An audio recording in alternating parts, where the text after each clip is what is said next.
So ayun, muling babalik. It's your boy Randall Delphin. Kakauwi ko lang galing trabaho. Sorry, medyo mahangin. Nag-snow kasi yung sa labas eh.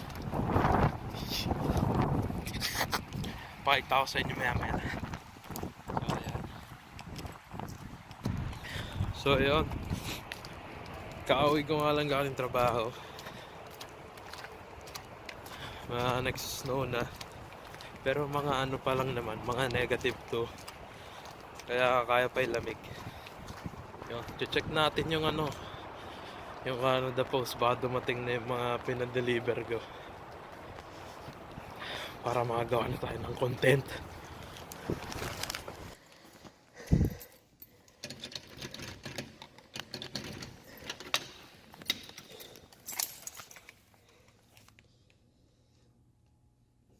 Wala pa, Diyos ko pi. Canada Post, ano na? So hindi pa kompleto yung package ko. Kaya samahan nyo na lang ako mag-impake ng mga gamit. Let's go.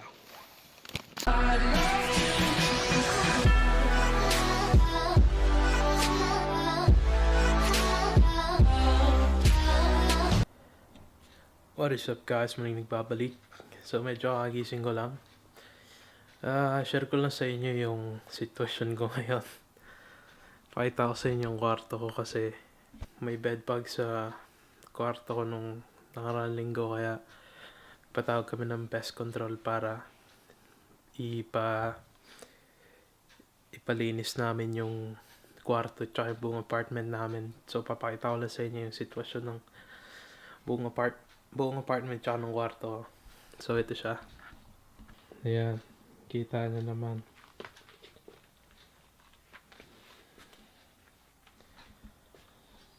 So yun, halos lahat parang nakakompress siya kasi last week nag-spray yung pest control.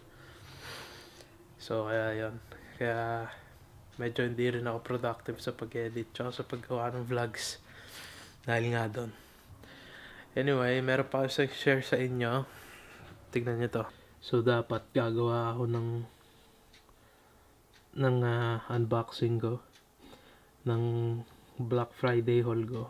Kaso ito yung hinihintay kong package na hindi pa dumarating. In order ko siya nung last Wednesday, November 21. Wait. Ayan, November 21. Hanggang ngayon di pa rin dumarating. So I'm very disappointed. Alam ko naman may parang Canada Post strike pero kahit na. It's been 9 days and I was supposed to be getting it today. Pero meron ako nakaano ako sa Amazon Prime, so technically dapat 2-day shipping lang siya. Pero shit happens. Anyway, the good side is so basically I ordered 6 items last week. Then ang nakuha ko is 4 out of 6. So at least kahit pa paano may nakuha ako. Kaya yun. Pakita ko sa inyo. Pakita ko na rin yung estado ng living room namin. Hindi na siya livable. So ayan siya.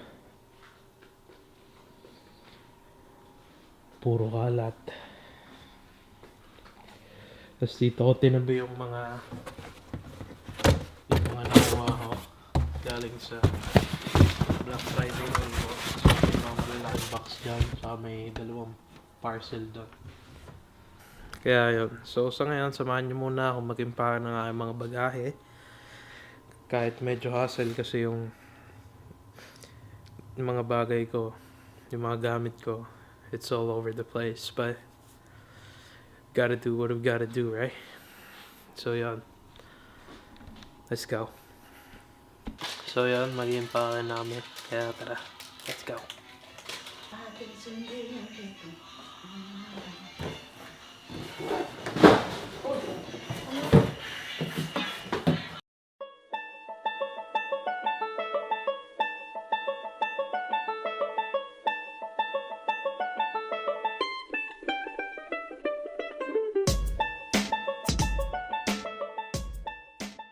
Meanwhile. So, yan. Tapos na yung isang side. Ay, yung bottom side. Yung kabilang side naman. Let's go.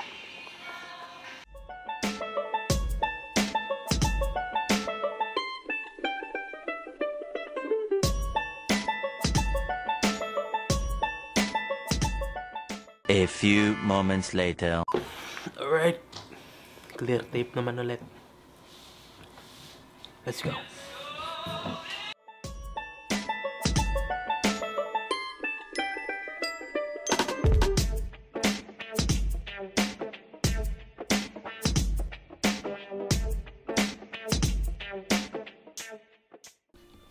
So yun guys, quick update lang.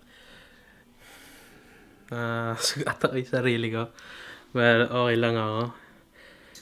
Anyway, tapos na mag-impake.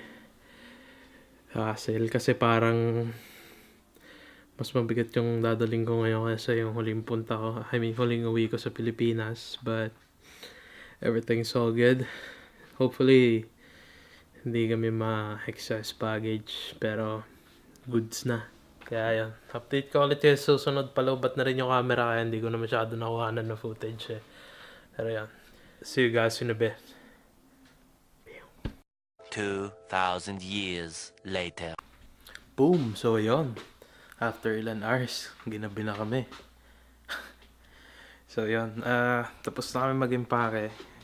Sorry, hindi ko na kayo masyado hindi ko na na-videoan yung kung ano yung mga nilagay ko sa bagahe ko dahil nalobat na yung camera ko. Kaya, sayang.